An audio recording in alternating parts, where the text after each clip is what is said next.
What do you make of the criticism that some Republican senators who you might want to see vote for witnesses didn't like your head on a pike comment? Murkowski, Collins, and Ernst, all three Republican senators who are might be open to witnesses, thought you got too personal. Well, I don't think it was personal to refer to this CBS story. What may be personal, though, and I think I have to be very candid about this, is I made the argument that it's going to require moral courage to stand up to this president. And this is a wrathful and vindictive president. I don't think there's any doubt about it. And if you think there is, look at the president's tweets about me today, saying that I should pay a price. You take that as a threat? I think it's intended to be. Okay. But look, it is going to be very difficult for some of these senators to stand up to this president.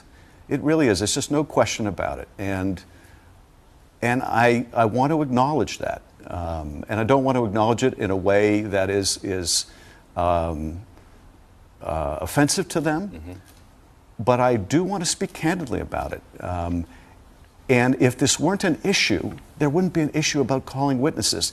If we can't even get the senators to agree to call witnesses in a trial, it shows you just how difficult that moral courage is.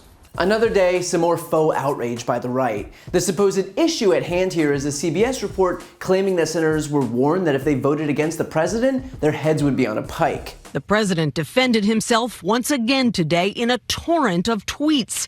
One Trump confidant tells CBS News that GOP senators have been warned. Vote against the president and your head will be on a pike. And some supposedly outraged Republicans show just how much Trump's comments don't apply to them by pretending to be furious at Democrats so they can further dig in defense of Trump.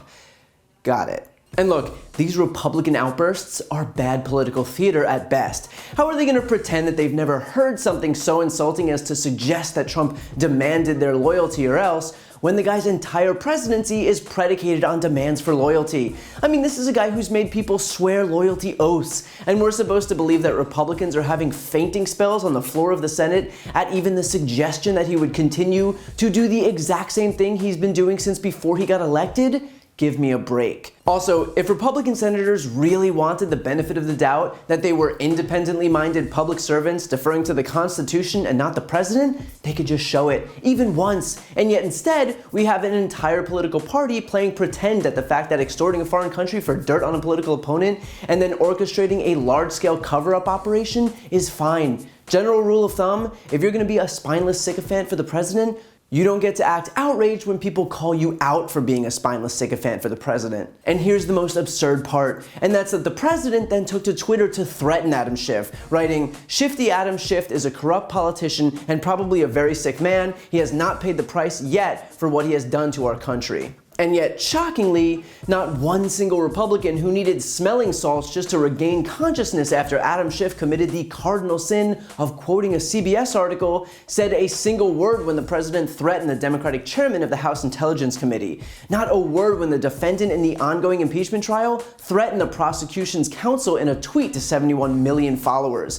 Apparently, Republican senators' threshold for outrage is only on the floor when Democrats do something that the GOP can distort for their own personal gain. But when Republicans do it, we're back to radio silence. Convenient, huh? In other words, to put this simply, a United States congressman will have death threats levied against him. He'll likely need more security, and his life will be put in jeopardy because of a tweet from the president. And all Republicans can manage to do is pretend that a news story about a guy demanding loyalty from them that any reasonable person would probably bet is 100% true is just the most outrageous thing that they've ever heard. When you wonder why people believe that CBS story about Republican senators, it's because of moments exactly like this. What Republicans should do if they wanted to disprove that CBS report is condemn the president in equal terms for his tweet, to condemn him with the same ferocity as they condemned Adam Schiff for acknowledging a report questioning their integrity. But just like they won't vote for witnesses, just like they won't vote for documents, just like they won't demand a fair trial, just like they won't condemn their colleagues like Mitch McConnell and Lindsey Graham for violating their oaths of office and working in lockstep with the White House, and probably just like why they won't vote to convict the president, this was never about integrity, it was always about towing the party line. So while they might pretend that the double standard doesn't exist, the rest of us not stuck under the thumb of a tyrant can see it clear as day.